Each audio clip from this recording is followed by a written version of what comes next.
All right, guys. So I just remembered I forgot to create or to model one more part on this object. So I'll just quickly do that in this very short video. So I will hide this by hitting H. And remember when I was creating this, I said there will be a sieve over this object, and that's just to save some particles from this. So just quickly create a very metallic stuff for that. So I'm going to start by creating a cylindrical object. All right. And this cylindrical object, I'm going to reduce the radius quite a bunch and also the height. So don't worry, we'll just get here and increase the radius a little bit. So if I hold down shift, I can increase this value at a very smaller incremental rate. So I'll just do this like so, and let's make this 24 so that we retain that same value. So once I'm done with that, I can just move this up. Okay, so I missed some stuff, so but then I will, no issues, I can just quickly scale this up. So I will look at these two values that are the same, which is 30. So I'll just scale that up to like, let's say 45.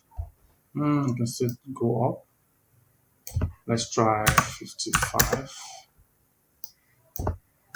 50. I think 50 is fine. Yeah, 50 is fine. So I'm going to have that resting on this. Okay. Yeah, so once I have that done, I can go into X-ray mode and I can see this product. And now, because I was changing this value, you can see that I have problem with my scale. So it's always very important to always solve that issue. So for me to solve this issue, just Control A and choose scale. It's going to change that to 1 to 1 to 1 to 1. So just note that. That's very important to note. So I want to have a model that goes this way. Just holds here. All right. So that's what I'm looking at. So I am going to go to tab and Control R to create a loop cut somewhere here, like so. And if I go into my face mode, I can select these faces. And then I can use that to do a little bit of an extrusion. All right, so that's just what I want to do. So let's quickly do that extrusion. So Alt E for extrusion. Remember this in the previous video. So I'm just going to extrude this all the way here. And now I have that seated on that surface.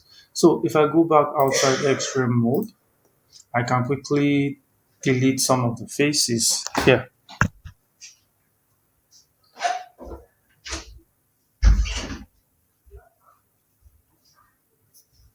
So if I hold down Alt, I can select that face, X, and I want to delete the face. I also do the same thing for this face, X, delete the face, so that I just have this. All right. I'm actually still need to, if I want to get rid of this, I can actually get rid of this. So I just have a flat stuff. But let me just leave it this way. And maybe I'll just select this face and shift Alt S to scale this along their normal.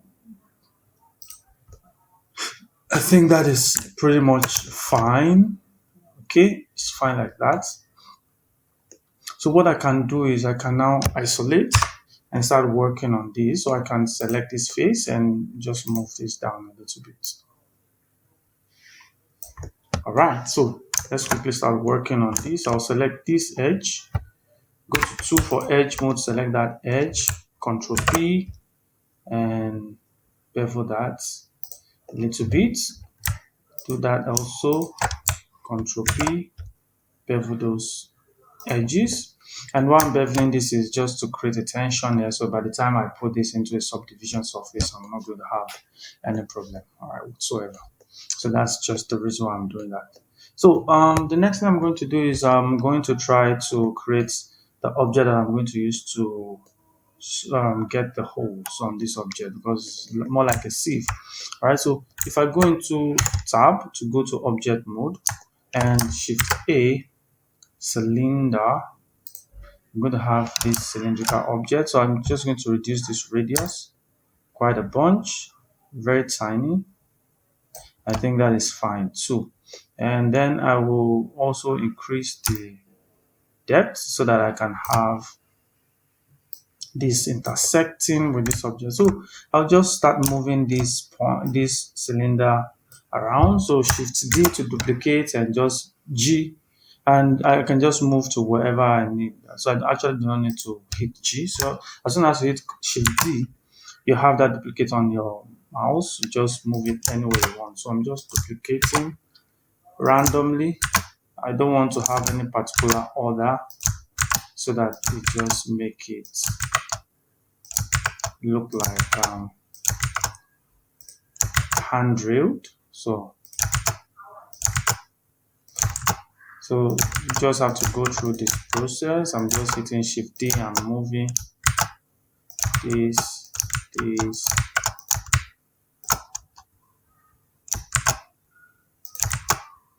till I get this.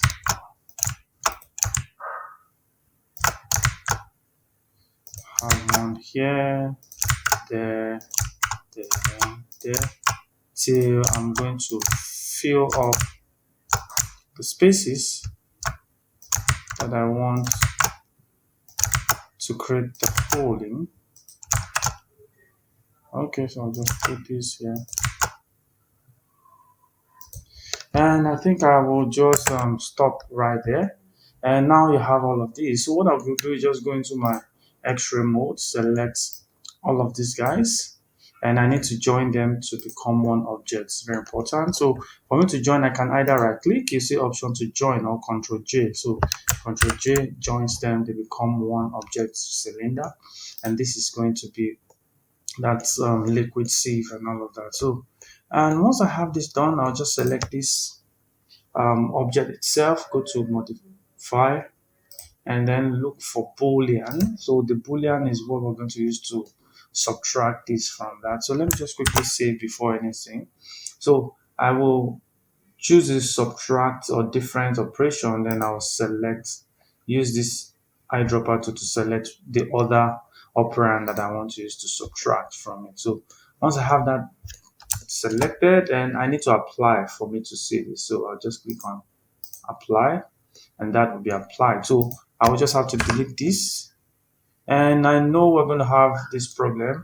And now why we had that problem is because, so let me undo that a couple of times.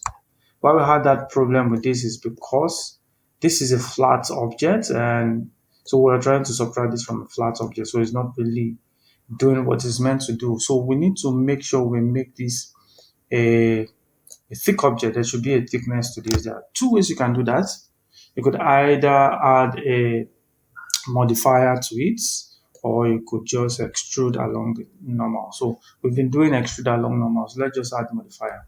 So I'll come here, add a solidify modifier. It's going to solidify the object, but then I don't want the solidify to apply to this object before Boolean. So I don't want the Boolean to apply before. I want it solidify to apply before Boolean. And let's hide the Boolean for a moment. Go to the solidify. We want to look at the value, because right now the value 10 centimeters is really quite on the large side. So I'm going to reduce this and just look at the, so one, for me, one still is much. So I'll just come here, maybe 0. Let's try 0.3. I really want it to be really thin, very thin. Times 0.3. Maybe we could go for 0.5. Let's just leave it at that 0.5. And now once we have that done, it's very important, you need to apply. If you don't apply, this will still not work. So I'll just click on this down arrow, apply this, and that becomes a solid object, not a surface object. So I'll apply and save this. Once I have that done, then I can now apply this Boolean operation. So I'll just click here, apply, and that will be applied. So I can just come here and delete this. I don't need this anymore. I now have all of these holes that I'm going to have inside this. All right, so that's just that. And now you see that this is kind of too hard surface. So I'm going to add a subdivision surface. So if I do that, Control S, let me add subdivision surface.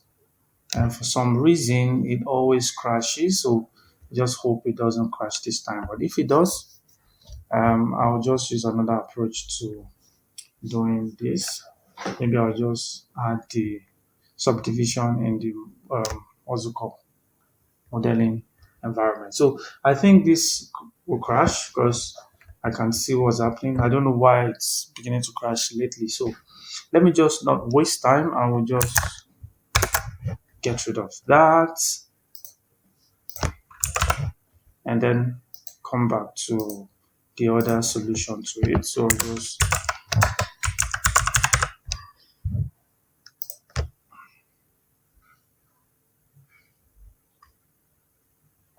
just a moment, and we have that mesh object. Funny enough, so we just saved. And what you see why it's very important to always save your file. So I'll go into my edit mode, and then I'm just going to hit A to select all, and then I'll right click, subdivide. Then you have this subdivide option that I can use to subdivide this object. So we don't have any smoothness to it, and we want to smoothen this. I'll just kind of smoothen this a little bit. Just take this to like 1, and it will just try its best to smoothen that. Let me just see. Well, straight cuts. So we could just so basically it's just this smooth that I want to use, and I can leave this as 1 first just to smoothen that. Okay, see the difference between this and that.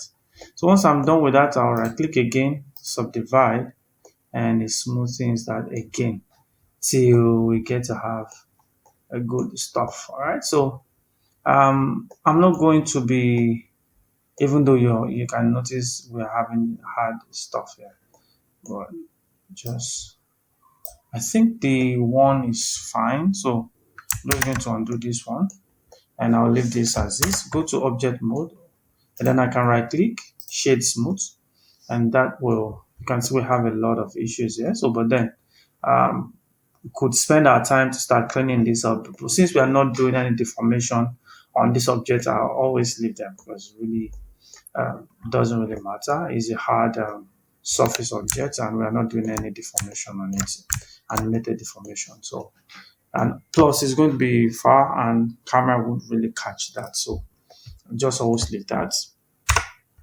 And then we have this, and then if I Alt H to unisolate every other object, you can see we have all of our objects here. I have this cap, I have the body, and then I have this sieve, which will be in our animation. So this is just what I wanted to explain. So if you feel this was helpful, please do give me a like and a thumbs up. And if you're new to my channel, please do subscribe to this channel because I do tutorials like this every time. I will say adios and see you in the next video. Bye.